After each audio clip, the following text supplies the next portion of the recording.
nggak ada penyulit sama sekali. Terus habis itu dan minimum intervensi atau tidak ada intervensi sama sekali, itu adalah APN. APN itu nggak boleh kita melakukan intervensi yang banyak. Jadi minimum intervensinya apa nih? Kalau di APN minimum intervensinya ini, kita boleh memecahkan selaput ketuban kalau misalkan pembukaannya sudah lengkap dan kepalanya sudah turun di dasar panggul. Nah, itu adalah intervensi di APN. Makanya dia mengatakan minimal intervensi. Kita nggak boleh melakukan intervensi apapun, seperti kadang-kadang kita melakukan episiotomi tapi nggak ada indikasinya, epi saja. Karena padahal belum 1 jam tuh ibu multi belum 1 jam, tapi kita pengennya lakukan episiotomi aja. Nah, kita lihat lagi, kita boleh melakukan episiotomi kalau misalkan episiotomi itu adalah salah satu intervensi dari bidannya juga. Kita episiotomi boleh kalau misalkan perineumnya kaku, kemungkinan dia distosia bahu atau bayinya besar, itu nggak apa-apa kita lakukan episiotomi. Tapi kalau nggak ada permasalahan apapun, kita tunggu, karena kan ibu primipara itu masih bisa ditunggu selama 2 jam. Kalau multi masih bisa ditunggu 1 jam. Lihat aja dia kemungkinan turun ya. Jadi jangan buru-buru untuk melakukan episiotomi. Terkadang kita khawatir takutnya bayinya nggak lahir. Selama kita periksa DJJ-nya semuanya dalam keadaan bagus, insya Allah nggak apa-apa. Nah, selain itu sekarang persalinan itu ibu-ibu semuanya pada nyiapin meja resusitasinya sudah sediakan? Sudah ya, berarti sudah diterapkan ya. Kemarin ada yang bilang belum dan ada yang sudah. Jadi sekarang ini untuk selama persalinan normal wajib sudah disediakan meja resusitasinya. Meja resusitasi, setiap ada yang nolong persalinan, meja resusitasinya harus sudah standby. Gak cuma meja resusitasinya doang, tapi harus ada, apa nih yang harus ada? Ada kainnya, ada ganjelan bahunya, ada lampu sorotnya yang berjarak 60 cm atau 60 watt. Kalau ada winter bubble nggak apa-apa lagi, bagus.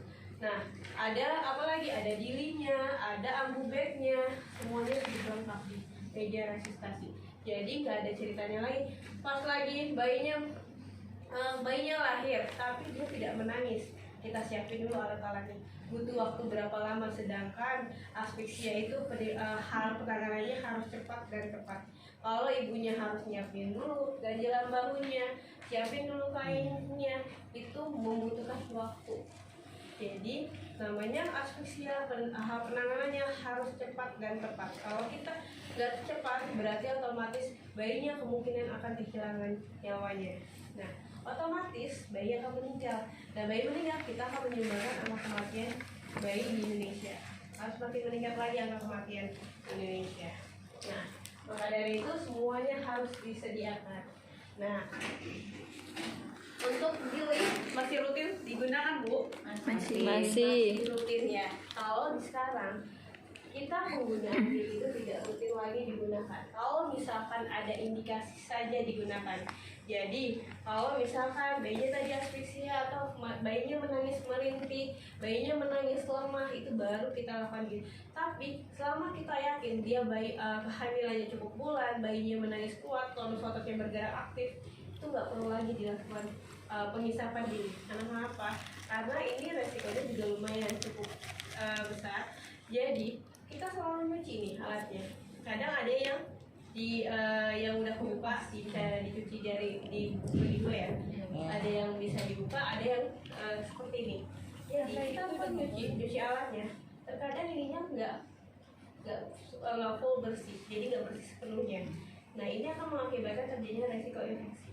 Lalu yang kedua, bisa jadi kalau misalkan terkadang kita mau sedot tapi ke dalam, ada kan isap gini, pas lagi ngusap nih, tapi kita udah masukin airnya, jadi lebih masuk, tadinya ada cairan malah kemasuk lagi ke dalam. Nah, itu salah satunya kita mengurangi resiko yang seperti itu. Jadi makanya di APM itu mengurangi ini nih, penggunaan gini itu tidak rutin. Kalau memang ada indikasi saja digunakan, kalau nggak ada indikasi nggak usah digunakan ya.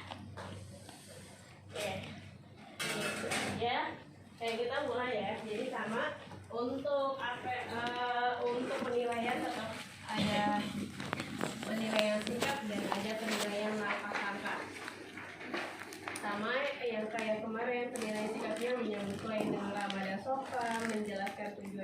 yang akan dilakukan, lalu merespon terhadap reaksi. Oke, itu ada penilaian sikap kita lihat dari awal ibu melakukan tindakan sampai di akhir. Ibu melakukan komunikasi nggak? Kalau misalkan kan namanya pantun, kadang-kadang kita nggak melakukan komunikasi. Yang penting kita melakukan komunikasi. Anggaplah dia sebagai manusia benarnya, sehingga kita melakukan komunikasi. Ibu-ibu kan di sini pasti sudah melakukan praktek lapangan, udah pinter lah namanya komunikasi. Tapi tetap nih, karena pantun kadang-kadang suka lupa melakukan komunikasi. Ingatnya pelatatnya apalagi nih selanjutnya yang akan dikerjakan apalagi nih, jadi lupa untuk melakukan komunikasi. Jadi pertama-tama kita mulai simulasinya. Oke. Sudah, selamat pagi Bu. Perkenalkan saya Bidan Yusrida yang hari ini akan membantu pertolongan persalinan Ibu.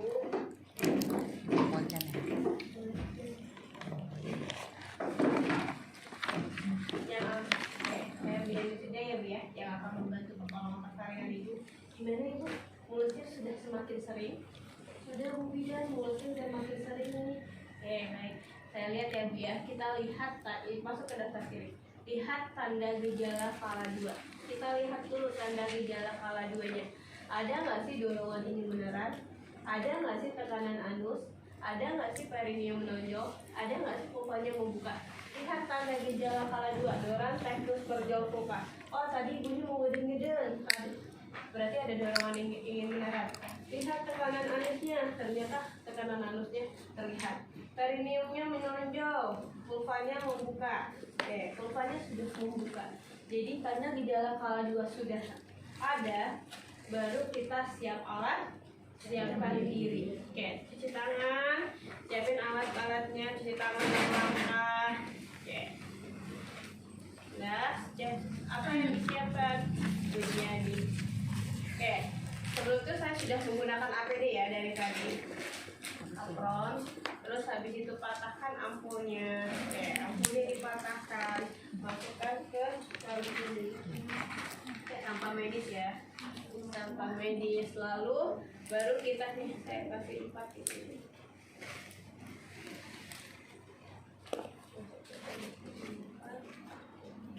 Oke, saya masukin 4. Oke, saya ambil 1.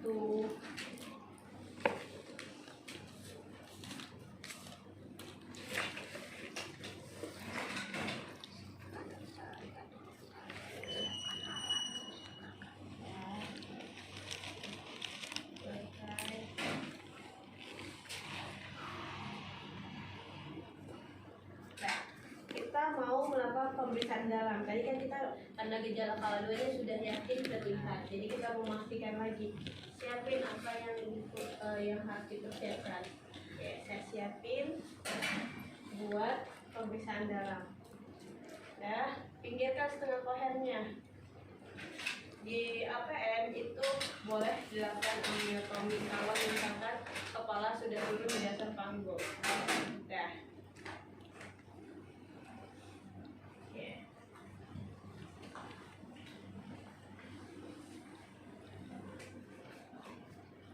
Saya bersihkan dulu ya Bu ya kemaluannya. Oke, sama tetap pulpa hygiene-nya bersihkan labia mayora kanan, labia minora mayora kiri, minora kanan, minora kiri, klitoris sampai anus. Oke, sambil kita lihat ada nggak sih varises sambil kita raba. Maaf ya Bu ya. Oke, lihat ada benjolan atau tidak, ada benjolan pembesaran kelenjar Bartholin atau tidak, pembesaran kelenjar scan atau tidak. Oke, tidak ada. Maaf ya Bu ya, sedikit tidak nyaman. Saya masukkan ke saya ya. Tarik nafas. Oke, maaf ya Bu ya. Oke, kita lakukan pemeriksaan dalam tangan kiri kita berapa pundus.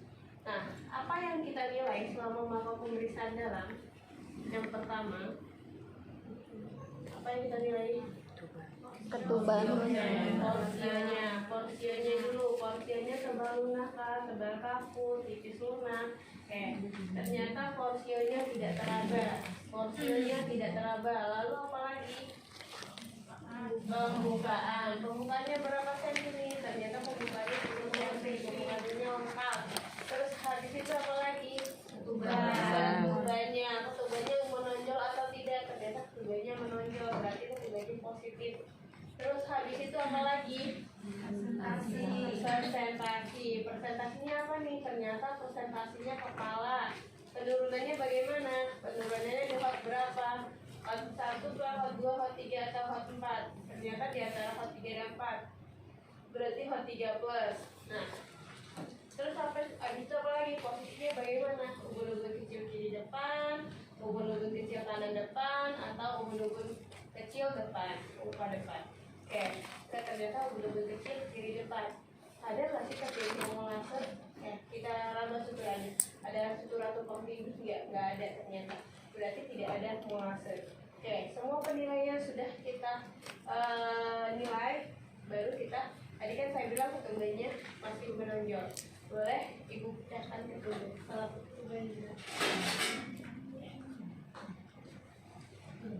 Oke, masukkan yang bagian benda tajamnya ke arah telapak tangan kita, selipkan kedua jari. Oke, selipkan kedua jari. Putar.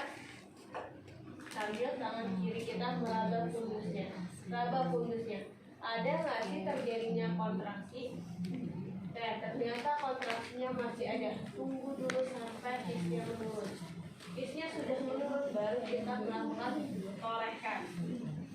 Torehkan, baru lepas, diputar, dilepas lagi. Dan pastikan tidak ada bagian-bagian kecil janin yang ikut keluar. Oke. Setelah selesai semuanya, bagian-bagian kecil janin itu tidak ikut keluar, kita lihat, kita nilai cairan ketubanya. Warna cairan ketubanya apa nih? Ternyata warnanya jernih. Oke. Masukkan ke sampah medis. Oke, saya masukkan ke sampah medis.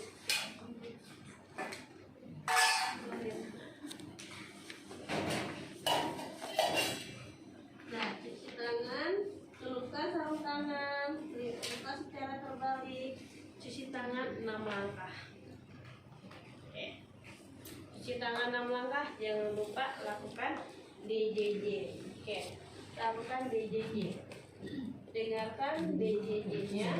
Oke. DJJ-nya berapa nih? Kerabat dari ibu. Oke. Oke, ternyata 138 kali per menit. DJJ-nya normal. Nah, setelah DJJ-nya normal, baru kita beritahu ibu dan keluarga. Semuanya sudah kita tahu nih. Hasil pemeriksaan ibunya juga bagus, pembukanya udah lengkap, terus DJJ bayinya juga bagus. Tinggal kita beritahu ibu dan keluarga. Oke, beritahu apa aja nih dalam memberitahu ibu dan keluarga. Jadi tadi hasil pemeriksaannya dikasih tahu, terus habis itu apa lagi? Ada beberapa poin yang penting. Yang pertama, ajarkan ibu cara menelan yang baik dan benar. Terus anjurkan posisinya nyaman atau tidak. Ibu posisinya sudah nyaman belum? Tanyakan. Terkait posisi itu kan ada banyak sebenarnya. Posisi berdiri, posisi miring, itu boleh dilakukan. Terkadang posisi terlentang hanya nyaman untuk bidanya, belum tentu baik buat ibunya. Jadi kita paling nggak kita menanyakan, itu adalah salah satu asuhan sayang ibu, asuhan sayang ibu. Nah, jadi kita tanyakan dulu posisinya sudah nyaman belum. Terus habis itu hadirkan pendampingnya, bapak. Bapak boleh sama berikan nutrisi makanan atau minuman. Jadi bapak nanti kalau hadirkan pendampingnya suruh kasih makan atau minum. Pak, nanti kalau misalkan ibunya mules atau ibunya sudah lelah, boleh Pak kasih makan atau kasih minum. Jadi penilaian itu. Jadi kita ajarin semuanya. Nah, untuk cara menelan yang baik dan benar, boleh yang seperti zaman dulu. Yang tarik buka kaki, kalau di APN masih seperti yang zaman dulu. Sekarang ini kan udah ada persalinan secara tiup-tiup ya Bu ya. Sudah dilakukan. Saran sih dulu Kak mengeluarkan sudah. Mengeluarkan yang bisa jalan itu dengan sekarang. Minim robekan? Minim sekali cuma 3. Oke, dietanya cuma 3. Oke. Beberapa penelitian memang mengatakan persalinan secara tiup-tiup itu bisa meminimalkan robekannya, tapi mungkin tidak bisa berlaku semuanya. Makanya di APN itu masih sama yang seperti zaman dulu. Buka kakinya, pegang pergelangan kakinya, tarik nafas yang panjang, lihat ke perut, ketemu ibu dannya seperti mau buang air besar. Ya, pintar seperti itu. Tarik nafas yang panjang, buka kakinya, ya pintar ibu. Nah, itu kita boleh persalinan tiup-tiup. Kalau persalinan secara tiup-tiup, kita lihat lagi kondisi ibunya. Jadi kalau misalkan persalinan tiup-tiup mungkin akan berhasil kalau misalkan ibunya multipara. Kalau primipara mungkin agak susah. Nah, yang penting ibunya bisa diajak kerjasama. Kenapa sih multipara agak lebih mudah? Karena multipara itu vaginanya sudah bisa langsung membuka. Kalau misalkan primipara dia harus menipis, melalui penipisan dulu baru membuka. Terus lihat lagi bayinya besar tidak. Kalau misalkan bayinya besar, kemungkinan persalinan secara tiup-tiup agak sulit dilakukan. Nah, yang penting ibunya mau diajak kerjasama. Persalinan tiup-tiup mungkin akan berhasil. Oke, ada yang berhasil, ada yang tidak. Kita lihat lagi. Oke. Untuk APN tetap. Oke, Bu, tadi kan hasil pemeriksaan sudah lengkap ya, Bu ya. Kondisi bayinya juga bagus. Nah, sekarang Ibu udah bisa nih untuk ngeden-ngeden. Ibu tadi mau ngeden-ngeden ya.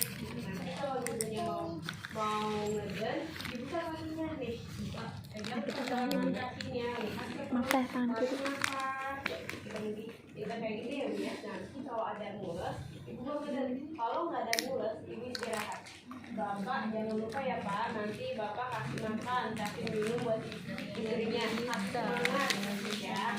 Nanti semangatin ibunya ya Pak ya. Bu, posisinya sudah nyaman seperti ini, nyaman Bu Bidan. Kayak sudah semuanya kita kasih tahu. Nah, baru kita siap-siap untuk menolong. Dah, siap-siap untuk menolong. Oke, kita letakkan perbiaran aja. Ibu tarik nafas yang panjang. Tarik nafas, tiup ya. Terus kita siap. Apa yang belum? Kan kita dari luar sudah menggunakan apron. Tinggal tambahin apa aja nih yang belum. Oke, ibunya suruh tarik nafas aja, tarik nafas, denin, nggak apa-apa Bu. Sambil kita siap-siap pakai handscoot. Oke, pakai sepatu bootnya. Tarik nafas yang panjang. Kita boleh jadi asisten saya untuk mengeluarkan bayinya, mendorong bayinya.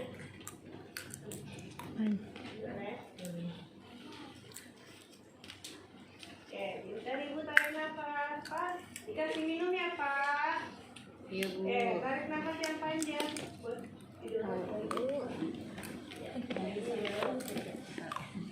Tarik nafas yang panjang. Yuk, maju Bu kepalanya, tarik nafas. Kepala sudah di depan pungpa 5-6 cm. 5-6 cm kepala di depan pungpa. Taruh naik sepertiga bagian. Oke, tarik nafas yang panjang. Jadi kepalanya miring kayaknya. Tengkleng.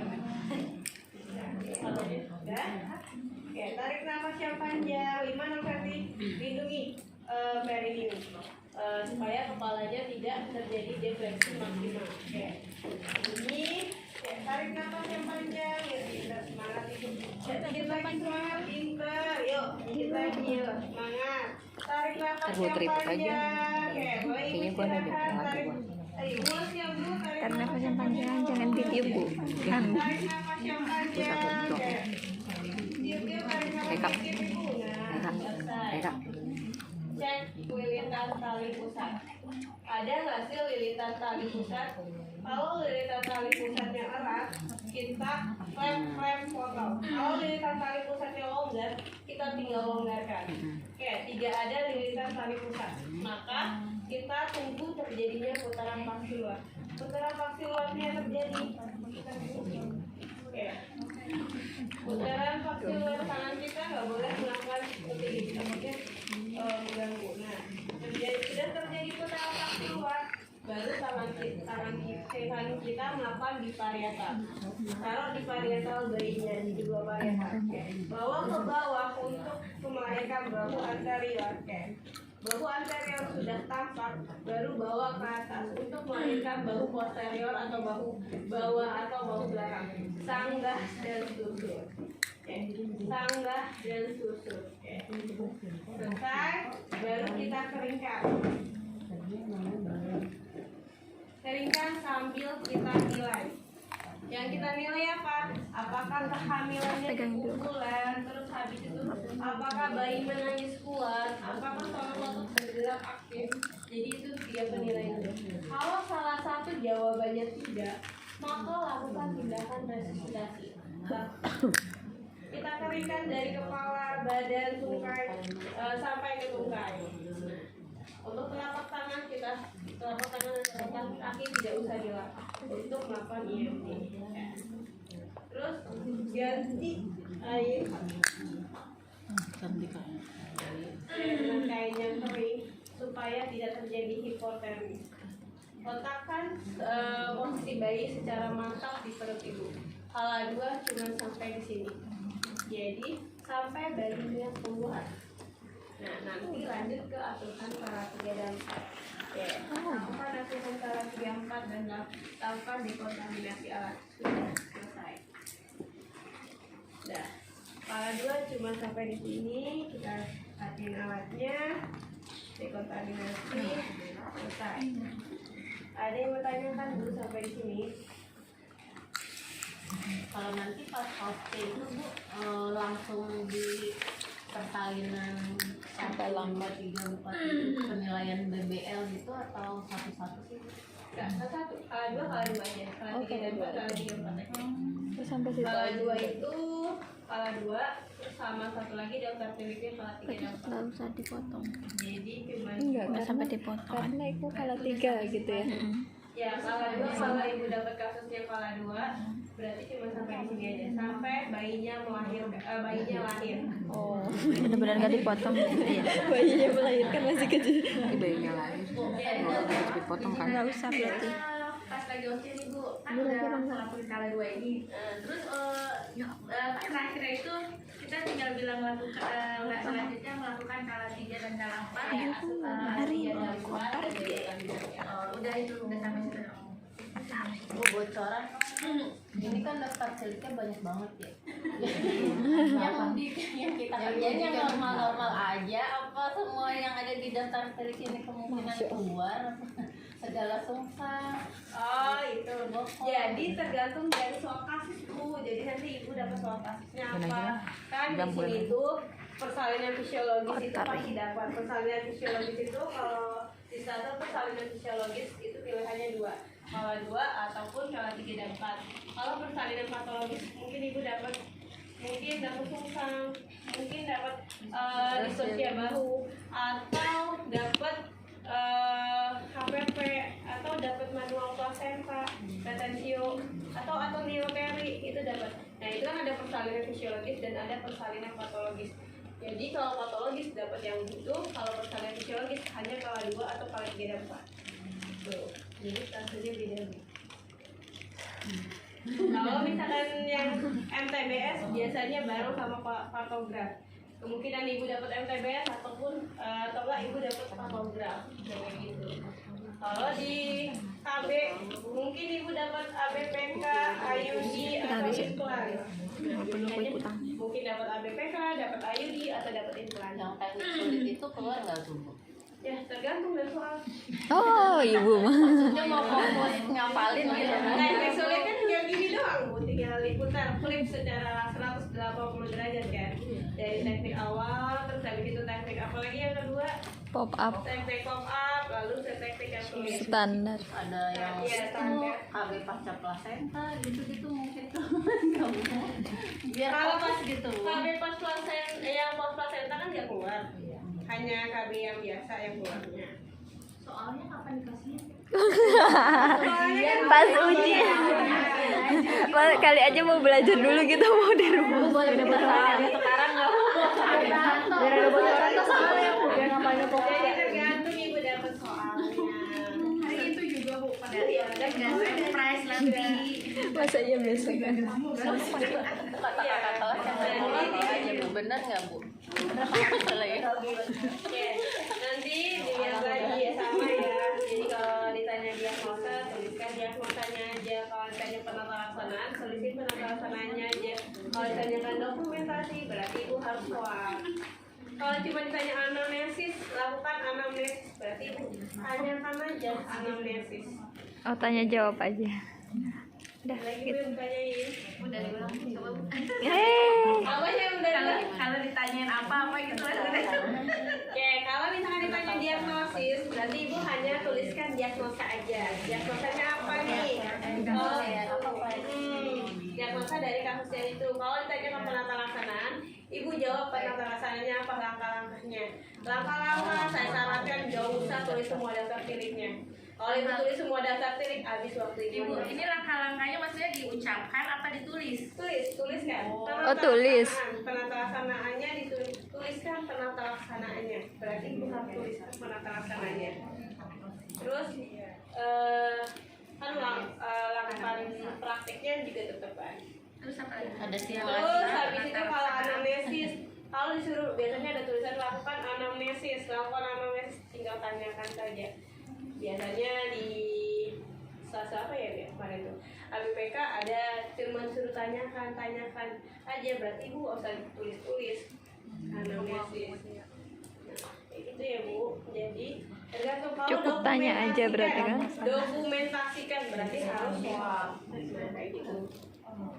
Yang ini juga nih APN kalau 2 banyak nih. Ada kemungkinan ada 30 langkah lebih ya. 30 langkah. Nggak mungkin ibu tulis semuanya. Iya. Waktu ibu cuma 10 sampai 12 menit. 1 menit baca soal, 1 menit jawab soal, 10 menit untuk melakukan praktikum. Nggak mungkin ibu tulis semuanya. Habis semua waktu ibu kalau ibu tulis semuanya. Belum mikirnya, Bu. Ya. Jadi yang penting-penting aja. Oh, berarti langsung masuk kala 2 ibu ngedan gitu Bu. Oke, kalau saya lebih menganjurkan gini. Jadi kalau jawaban penata laksanaan yang penting-pentingnya apa? Kalau penata laksanaannya lihat tanda gejala kala 2 yang pertama. Lalu yang kedua, setelah itu pastikan pembukanya lengkap, berarti melakukan pemeriksaan dalam. Lalu yang ketiga, beritahu ibu dan keluarga. Lalu yang keempat, terus habis itu setelah beritahu ibu dan keluarga, lakukan pertolongan persalinan secara normal. Lalu yang terakhir adalah lakukan mengerikan bayi sambil kita lakukan penilaian. Udah mencakup seluruhnya. Itu cuma 5 aja, 5 langkah itu udah mencakup keseluruhan. Jadi nggak usah semuanya ibu tulis. Yang terakhir tadi apa? Ibu tulis. Melakukan penilaian Penilaian terbaik. yang penting poin-poin itu udah mencakup seluruhnya.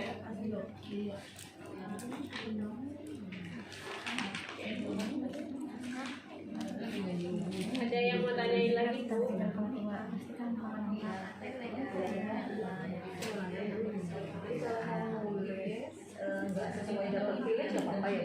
Poin-poinnya aja. Kalau ibu tulis semuanya, berapa banyak ibu harus tulis? ABPK juga ada. ABPK nggak terlalu banyak tapi tiliknya.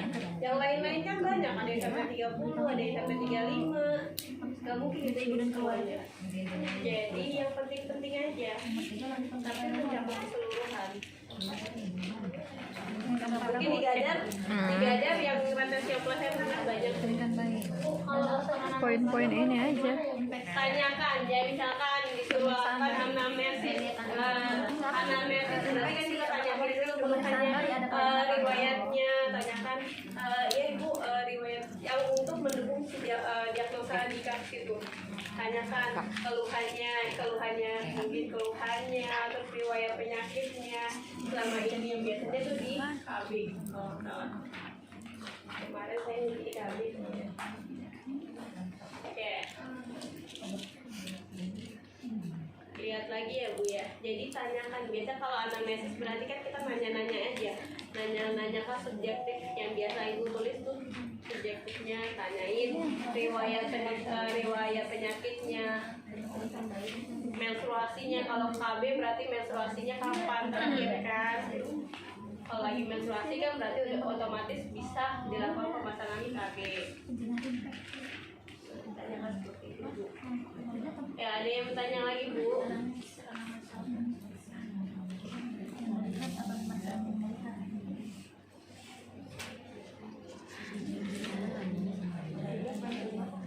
Ya Bu, kalau nggak ada yang nanya lagi, silakan kita praktikum. Yuk, siapa yang mau praktikum?